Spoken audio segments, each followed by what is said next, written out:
Good morning and welcome back to Premika Sharma video है साथीहरू। र आज चाहिँ म तपाईँहरूलाई मेरो भिडियोमा को देखाउनु गइरहेको छु भन्दाखेरि चाहिँ यहाँनिर भाइलाई चाहिँ तपाईँहरू सबैजनाले चिन्नु नै भएको थियो है।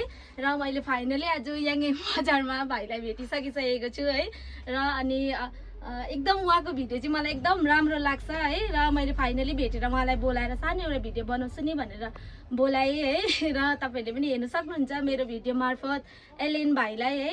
र तपाईँहरू कतिजनाले चिन्नु सक्नुहुन्छ होला। तपाईँ के भन्नु चाहनुहुन्छ अलिकति भनिदिनुहोस् न। हेलो इन खामरेमो है सबैजनालाई सम्पूर्ण महानुभावहरूलाई है जसले हेरिरहनु भएको छ।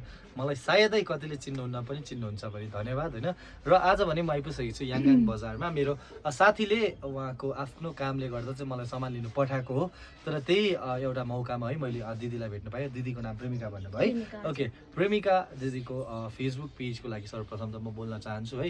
किनभने फेसबुक भने त्यही हो आजकलको जमानामा अहिले एकदमै हाइलाइटमा चलिरहेको छ है।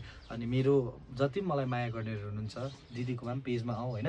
साथमा दिदीको पेजको साथसाथमा यहाँनिर याङगाङमा उहाँले एकदमै यो राम्रो दोकान रहेछ है। एकदमै निडेड चिजहरू मैले देख्न सकेँ है। यो चाहिँ अब बेसिक चिजहरू हो जुन चाहिँ मलाई लाग्छ एउटा डे टु डे लाइफमा चल्ने है। यो ब्याग कप यो एकदमै यस्तो सेटहरू रहेछ। गिफ्टहरू मेन प्याकिङ पनि हुने रहेछ तपाईँहरूको लागि हो। सो तपाईँहरू whenever you come to Yangang please do visit Premika दिदीकोमा है। आएर मेरो नाममा अलिक केही डिस्काउन्ट पनि पाउन सक्नुहुन्छ है त। मेरो नाममा आयो भने चाहिँ अलिक डिस्काउन्ट पनि गरिदिनुहोस् है त। हुन्छ, थ्याङ्क यू भाइलाई धेरै धेरै धन्यवाद है। र मेरो दोकानमा आइदिनु भयो यसरी है। र अब म यहाँ उहाँलाई केही दिनु त सक्दिनँ होइन। र पनि उहाँको आमाको लागि एउटा सानो गिफ्ट दिएर पठाउने छु है। अनि माया गरिदिनुहोस् होला ल। त्यो चाहिँ मेरो भिडियोमा हुन्छ, हेरिदिनुहोस् होला उहाँको भिडियोमा पनि।